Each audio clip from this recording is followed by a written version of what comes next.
Price the Lord, ஹல்லேலூயா. கிறிஸ்துவுக்குள் பிரியமானவர்களே, இந்த அருமையான காலை வேளையிலும் தேவ சமூகத்துக்கு வந்த உங்கள் ஒவ்வொருவரையும் இயேசுவின் நேற்ற நாமத்தினாலே அன்பின் வாழ்த்துக்கள். இந்த நாளிலும் நீதிமொழிகள் 16ஆம் அதிகாரம் 3ஆம் வசனத்தை அடியேன் வாசிக்கிறேன். உன் செய்கைகளை கர்த்தருக்கு ஒப்புவி, அப்பொழுது உன் யோசனைகள் உறுதிப்படும். ஆமேன், ஹல்லேலூயா. இந்த காலை வேளையிலும் தேவன் நம்மோடு ஒரு ஆலோசனை கொடுக்கிறார் பாருங்க. உங்களுடைய காரியம் உறுதிப்பட வேண்டும் என்றால் உங்களுடைய செய்கைகள் எல்லாவற்றையும் நீங்க தேவ சமூகத்திற்கு சொல்ல வேண்டும், நீ தேவ சமூகத்துக்கு அறிவிக்க வேண்டும் என்று தேவன் விரும்புகிறார். பாருங்களேன், ஹல்லேலூயா. இன்னைக்கு நிறைய யோசனை நம்ம யோசிக்கிறோம், தனியா உட்கார்ந்து நிறைய விஷயத்தை யோசிக்கிறோம். இந்த காரியம் இப்படி பண்ணலாமா அப்படி பண்ணலாமா, நிறைய காரியங்களை குறித்து திட்டம் பண்ணுகிறோம். இன்னும் நிறைய பேர் சில காரியங்களை மனுஷரோடு கூட உட்கார்ந்து பல யோசனைகள் எல்லாத்தையும் யோசிக்கிறவங்க. இந்த யோசனை குறித்து வேதம் என்ன சொல்லுகிறதுனா, மனிதனுடைய யோசனைகள், அதாவது வசனத்தில் 16ஆம் அதிகாரம் முதல் வசனத்துல பாத்தீங்கன்னா, மனதின் யோசனைகள் மனுஷனுடையது. மனதுல ஒரு மனுஷனுக்கு யோசனைகள் அதிகமாகவே வரும். அந்த யோசனைகள்ல அவன் எப்படி நினைக்கிறானா, நான் நினைக்கிற யோசனைகள்லாம் சரியானவைகள், அவைகள் எல்லாம் சுத்தமானவைகள் என்று மனுஷன் நினைக்கிறான் அப்படின்னு வேதம் சொல்லுகிறது. தொடர்ந்து நம்ம வாசிக்கும் போது, அப்போ மனுஷன் நான் என் குடும்பத்துக்காக தான் யோசிக்கிறேன், அப்போ நான் கரெக்டாக தான் யோசிக்கிறேன், நான் என் குடும்பத்துக்காக தான் இதை செய்கிறேன், என் வீட்டுக்காக தான் செய்கிறேன், என் பிள்ளைங்களுக்காக தான் செய்கிறேன். ஒரு யோசனையும் எடுக்கும்போது அவங்க சந்தோஷமாக இருக்கணும், அதுக்காக நான் இது செய்கிறது தப்பு கிடையாது அப்படின்னு நம்மளே நம்ம யோசனைகளை கரெக்டுன்னு நம்ம நினைக்கிறோம். இல்லை, நம்முடைய யோசனைகள் எப்படி இருக்குன்னா, நிறைய காரியங்களை நிறைய விஷயங்களை சிந்திக்குது, அது முடிவு எடுக்கிறது. ஆனால் அந்த முடிவு சரியானது என்று நம்ம மனசே நமக்கு சொல்லுகிறது. இல்லை, கர்த்தருடைய வேதம் சொல்லுகிறது, கர்த்தரோ ஆவியை நிறுத்தி பார்க்கிறார். அந்த வசனத்தில் 2ஆம் வசனத்தில் நம்ம வாசிக்கிறோம், கர்த்தர் நம்முடைய யோசனைகளை நிறுத்தி பார்க்கிறார். ஸோ யோசனை நம்முடையதாக இருந்தாலும் அந்த யோசனைகள் எல்லாவும் உறுதிப்பட வேண்டியது கர்த்தரிடத்துல தான் இருக்கிறது. பாருங்க, வேதாகமத்தில் 1 சாமுவேல் 16ஆம் அதிகாரத்தில் ஒரு சம்பவத்தை நம்ம பார்க்கிறோம். இஸ்ரவேலுக்கு ஒரு தீர்க்கதரிசியாக சாமுவேல் இருக்கிறார். அவர் எல்லா ஜனங்களுக்கு மத்தியில் ஒரு மிகப்பெரிய தீர்க்கதரிசியாக காணப்பட்டார். இஸ்ரவேல் ஜனங்களுக்கு முன்பதாக ஆண்டவர் சொல்லுகிறார், இன்றைக்கு நீ போய் ஈசாயுடைய பிள்ளையை நீ அபிஷேகம் பண்ண வேண்டும், நீ ஒரு தைல குப்பி எடுத்துக்கிட்டு அந்த வீட்டிற்கு போ என்று கர்த்தர் ஒரு ஆலோசனை கொடுக்கிறார், ஒரு காரியத்தை வெளிப்படுத்துகிறார். இவர் அங்கே கடந்து போகும்பொழுது அங்கே யாரை பார்க்குறாருன்னா, ஈசாயோட பிள்ளைகளை பார்க்குறாரு, எலிமாவை பார்க்குறாரு. அவனை பார்த்த உடனே ஒரு தீர்மானம் எடுக்கிறார். பெரிய பையனை பார்த்ததுமே தீர்மானம் எடுக்கிறார், இவன் தான் இஸ்ரவேலுடைய ராஜா என்று அந்த சாமுவேல் தீர்க்கதரிசி தீர்மானம் பண்ணி அந்த தைல குப்பியை எடுத்துக்கொண்டு போறார். அப்போது கர்த்தர் சொல்லுகிறார், இவன் அல்ல, இவன் நீ முகத்தை பார்க்கற, ஆனா நான் கர்த்தராகிய நானோ இருதயத்தை பார்க்கிறேன் என்று அந்த நேரத்தில் அவ்வளோ பெரிய ஒரு தீர்க்கதரிசி, அநேகரால போற்றக்கூடியவர், அநேகர் தீர்க்கதரிசி சொன்னா கரெக்டா இருக்கும் நம்புறவங்க, அவருடைய மனதுல ஒரு விஷயத்தை தீர்மானம் பண்றாரு. என்னன்னா, கர்த்தர் அபிஷேகம் பண்ணினது இவரை தான் இருக்கும்னு சொல்லிட்டு அவர் மனதின் யோசனையை உறுதிப்படுத்த அவர் போறாரு. ஆனா அந்த உறுதியை கர்த்தர் கடைசி நேரத்தில் மாற்றி போடுகிறார். அல்லேலூயா. அருமையான பிள்ளைகளே, யோசனைகள் நிறைய வரும், ஆனா அதை கர்த்தரிடத்துல ஒப்பு கொடுக்கும்போது அவர் என்ன நினைக்கிறாரோ அதிலே அவர் கொண்டு போய் சேர்ப்பார். ஆமென், அல்லேலூயா.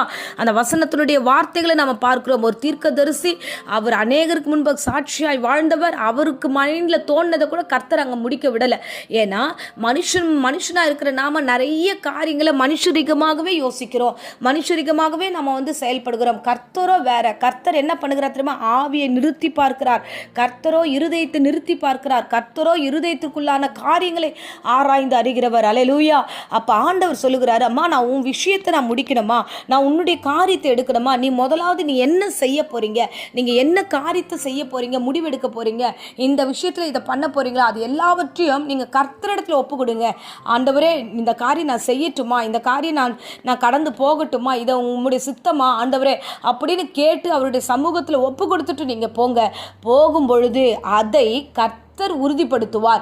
ஒருவேளை அது தேவ சித்தமா இல்லைன்னா அந்த காரியத்தை கர்த்தரே ஒன்றுமில்லாமல் அதை மாற்றி போடுவார். அப்போ தேவன் கிட்ட ஒரு விஷயத்தை உறுதிப்படுத்தணும் நீங்க நினைச்சீங்கன்னா, உங்களுடைய தனிப்பட்ட எல்லா யோசனைகளும் கர்த்தர்கிட்ட ஒப்பு கொடுங்க. அப்பா, நான் இந்த வீட்டை குறித்து இப்படி ஒரு பிளான் பண்ணியிருக்கேன், என் பிள்ளையை குறித்து இப்படி ஒரு பிளான் பண்ணியிருக்கேன், நான் போகிற புது வீட்டிற்கு இப்படி ஒரு பிளான் பண்ணியிருக்கேன், இது கரெக்டா ஆண்டவரே, நீங்க உறுதிப்படுத்தினா நான் அந்த காரியத்தை தொடர்ந்து ப்ராசஸ் நான் நடத்துகிறேன் ஆண்டவரே, நீங்க வேணான்னா நான் அதை விட்டுறேன் ஆண்டவரேன்னு சொல்லி ஜெபத்தில் கரத்தில் உங்களை ஒப்பு கொடுங்க. ஒவ்வொரு சின்ன சின்ன விஷயத்திலையும் ஒப்பு கொடுங்க. கர்த்தர் எல்லாவற்றையும் உங்களுக்காக நன்மையான காரியங்களை வாய்க்க பண்ணுவார். ஆமென். அல்லேலூயா. அருமையானவர்களே, ஒரு காரியத்தை தெளிவாய் புரிந்து கொள்ளுங்க. நாம் நினைக்கிற நினைவுகள் எல்லாம் சுத்தமானவைகள். நாம் நினைக்கிற நினைவுகள் எல்லாம் யோசனை சரியானது நம்ம நினைக்கக்கூடாது. நாம் நினைக்கிறவைகள் எல்லாவற்றையும் கர்த்தர்கிட்ட கொடுத்தீங்கன்னா அவர் அதை உறுதிப்படுத்துவார், அவர் அதை செயல்படுத்துவார், அவர் அதில் நிலைநிற்க பண்ணுவார். ஆமென். ஹல்லேலூயா. ஸோ இந்த நாட்களில் உங்கள் வீடுகளை குறித்து, உங்களுடைய எதிர்காலங்களை குறித்து, உங்களுடைய பிள்ளைகளை குறித்து உங்களுடைய என்னென்ன சிந்தனைகள் வருகிறதோ எல்லா சிந்தனைகளையும் ஒரு 5 நிமிடம் காலை வேளையில் எழுந்து ஜெபம் பண்ணி ஒப்பு கொடுங்க.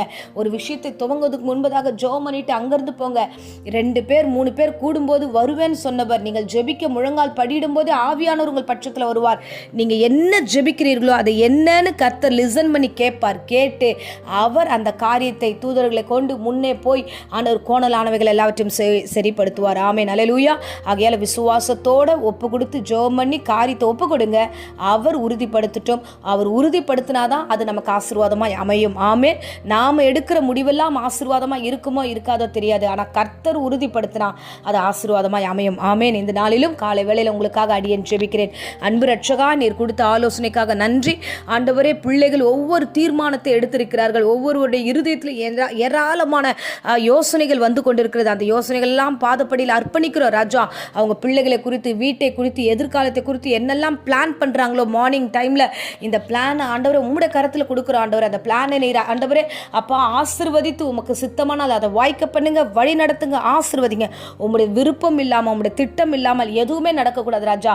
எல்லாவற்றும் உடைய கரத்தில் ஒப்படைக்கிறோம். ஆசீர்வதியும். இந்த வேளையில கூட கர்த்தாவே, யாராகிலும் வியாதியோடு பலவீனத்தோடு ஆண்டவரே இந்த வேளையில காணப்பட்ட அவர்களுக்கு பூரண சுகத்தை கொடுங்க, ஆரோக்கியத்தை கொடுங்க. கர்த்தாவே, அவர்களோட கூட இருங்க. பயப்படாதே, உனக்கு துணை நிற்கிறேன் என்று சொன்ன தெய்வம் கூடவே துணையாய் இருந்து ஒவ்வொரு பிள்ளைகளையும் ஆசீர்வதியும் வழிநடத்தும்.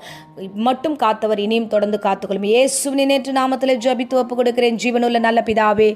ஆமேன். ஆமேன். Praise the Lord. God bless you.